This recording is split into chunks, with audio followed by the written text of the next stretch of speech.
Buenas noches. Para la clase de Derechos Humanos y Derecho Internacional Humanitario tenemos el caso de la Corte Interamericana, el caso Mujeres Víctimas de Tortura Sexual versus México, sentencia el 28 de noviembre de 2018. Integrantes de Yanira Castillo, Alejandro Velázquez, Alexander Contreras y Freddy Alexis. Introducción: el caso fue sometido a la Corte Interamericana el 17 de septiembre del 2016. Competencia: según el artículo 51 y 61 de la Convención Americana, artículo 35 de la Corte, la Comisión Interamericana de Derechos Humanos sometió el caso a la jurisdicción de la Corte. Procedimiento ante la Corte: notificación al Estado y a los representantes, escrito de solicitudes, argumento y pruebas, escrito de contestación, fondo de asistencia legal, observaciones, salas de excepción preliminar y el reconocimiento de responsabilidad, audiencia pública, amicus curiae. Procedimiento ante la Corte: alegatos y observaciones finales escritos, erogaciones en aplicación del fondo de asistencia, prueba e información para mejor resolver, observaciones a la información y prueba para mejor resolver y prueba superveniente sobre gastos. Deliberación del presente caso. La Corte es competente para conocer el presente caso, ya que México hace parte de la Convención desde el 24 de marzo del 81 y reconoció competencia del Tribunal el 16 de diciembre del 98. Asimismo, ratificó los tratados contra la tortura el 22 de junio del 87 y violencia contra la mujer el 12 de noviembre del 98. Excepción preliminar. El Estado presentó una excepción preliminar alegando que la Comisión había incurrido en un error grave que vulneró su derecho de defensa. La Comisión señaló que lo alegado por el Estado no tenía el carácter de una excepción preliminar. El Estado mexicano no logró satisfacer la carga argumentativa y probatoria exigida por la Corte para efectuar un control de legalidad de las actuaciones de la Comisión. En tanto, no ha logrado probar la existencia de error alguno ni tampoco ha podido indagar cuál es el perjuicio concreto que habría sufrido. Los representantes alegaron que la Comisión no incurrió en error alguno, ya que valoró el incumplimiento del Estado y actuó dentro del marco de sus competencias, y el Estado no demostró que la actuación de la Comisión resultara en perjuicio para su derecho de defensa. El sistema al que pertenece es el Sistema Interamericano de Derechos Humanos, que hace parte de la OEA. Este sistema tiene tres documentos principales, que es la Declaración de los Derechos, Declaración Americana de los Derechos y Obligaciones del Hombre, la Convención Americana de los Derechos Humanos y el Protocolo de San Salvador.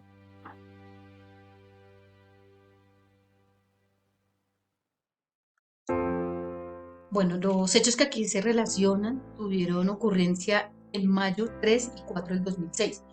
Policías estatales y federales instrumentaron un operativo policíaco plegado de violaciones a los derechos humanos cometidos indiscriminadamente en contra de integrantes de un movimiento social. Tanto simpatizantes de dicho movimiento como pobladores de la localidad, que en muchos de los casos no tenían ninguna vinculación con el movimiento social, los habitantes de San Salvador Atenco fueron violados en su derecho de propiedad privada al haberse presentado cativos ilegales y daños en su propiedad, aparte de haber sido golpeados y ultrajados. El caso que aquí nos trae es la violencia ejercida contra las mujeres durante el operativo policial. Se nos documenta la violencia de género y la consecuente tortura y maltrato que el Estado mexicano es capaz de ejercer a través de sus agentes en contra de las mujeres, realizados bajo la justificación del restablecimiento del Estado de Derecho, el orden y la paz social. Las mujeres que denunciaron estos hechos, encontramos a Yolanda Muñoz Diosdada, Norma Jiménez, Mariana Selvas, Georgina Rosales, Ana María Velasco, Sugen Cuevas, Bárbara Méndez, María Cristina Sánchez, Angélica Torres y Claudia Hernández. En cuanto a la detención de las mujeres, algunas mujeres se habían dirigido al mercado, al lugar, a vender o a hacer compras, a recolectar información para tesis, porque habían estudiantes también, o simplemente se encontraban por casualidad cerca donde ocurría la manifestación. Algunas de ellas acompañadas de sus padres, esposos, novios e hijos. Buscaron refugios en las casas de donde fueron detenidas, sacadas a la fuerza y maltratadas. Los vejámenes por los que pasaron fueron el abuso sexual, torturas, desaparición entre la detención y el traslado al centro de readaptación social, hacia Anteaguito, utilizando instrumentos como bolillos, armas, los dedos, la lengua y sus órganos genitales. Fueron accedidas carnal y violentamente, delante de sus esposos y de sus hijos. Además de ser humilladas e insultadas, también fueron golpeadas y amenazadas de muerte. Durante todo el procedimiento no tuvieron compasión con ninguna de ellas, inclusive cuando una de ellas tenía el periodo y fue maltratada y abusada por varias personas, por varios hombres. Se tornaban entre ellos y en algunos de los casos,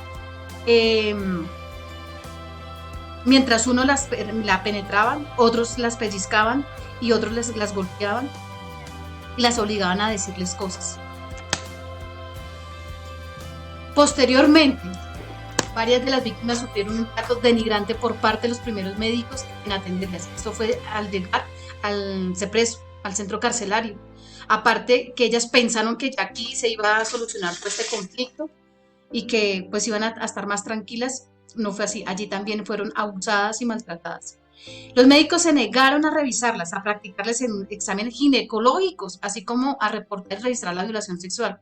Se iniciaron diversos procesos penales para investigar los hechos denunciados por las mujeres víctimas del caso, ninguno de los cuales ha concluido, a excepción de un procedimiento penal que finalizó con una absolución.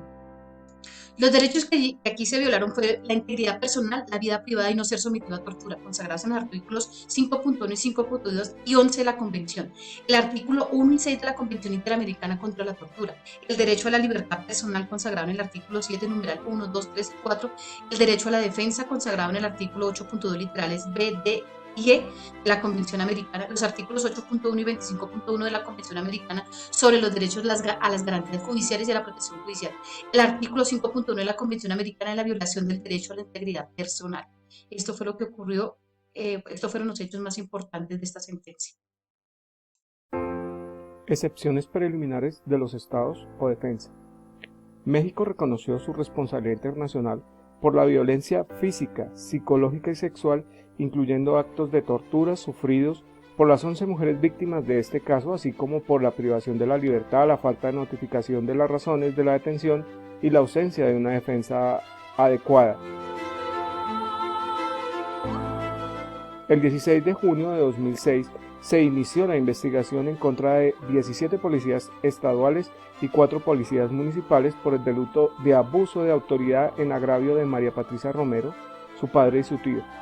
El 19 de junio de 2006 se libró orden de aprehensión y el 30 de junio de 2006 se decretó el auto formal prisión tras diversos recursos legales.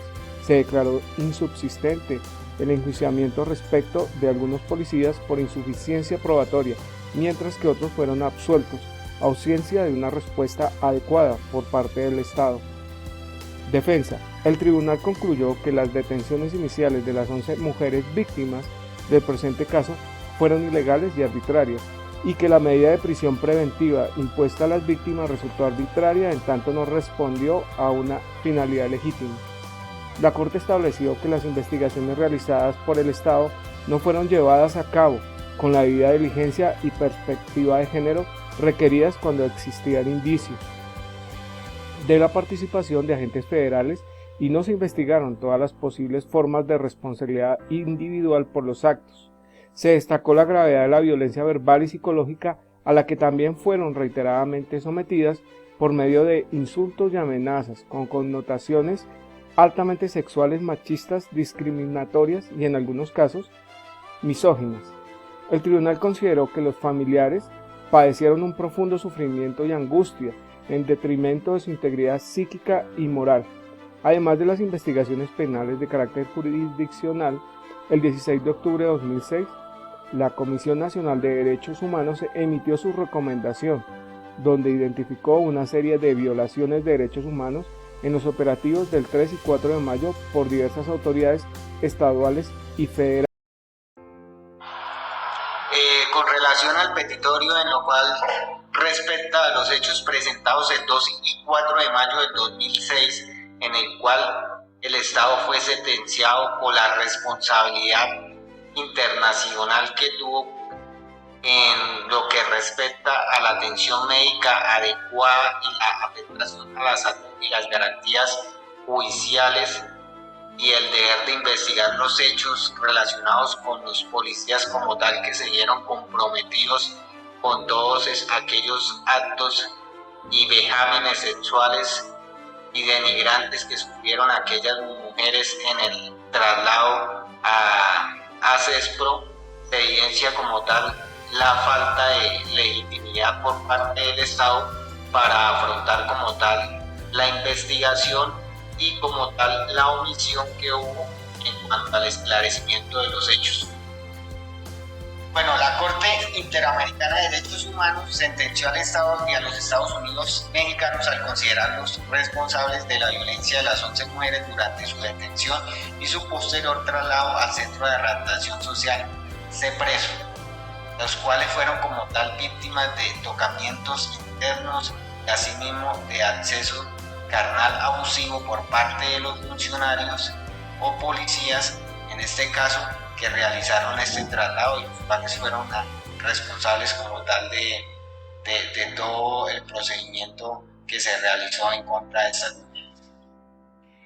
Continuar e iniciar nuevas investigaciones para encontrar y sancionar a los responsables, en este caso los policías que estuvieron a cargo de todo el procedimiento en cuanto al traslado de las mujeres y como tal que abusaron sexualmente de estas personas, como asimismo indemnizar y brindar un tratamiento médico e íntegro y psicológico para las víctimas, brindar de forma gratuita e inmediata el tratamiento médico y psicológico a las víctimas del presente caso, así como a sus familiares, en este caso a su hijo y al señor padre, los cuales tuvieron que pasar por esta situación tan lamentable de observar a su hija, la cual fue sometida a tratos crueles, inhumanos y degradantes en cuanto a su integridad personal, como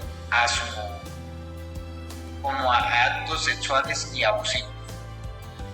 Establecer un mecanismo de monitoreo y fiscalización para medir y evaluar la efectividad de las políticas institucionales existentes en materia de uso de la fuerza y asimismo elaborar un plan de fortalecimiento en cuanto al seguimiento de casos de tortura sexual contra las mujeres. Se ordenó por otra parte al Estado el pago de determinadas cantidades de daños y perjuicios morales como psicológicos y el reintegro de gastos y costas, así como el reintegro a los gastos del Fondo de Asistencia Legal para las Víctimas.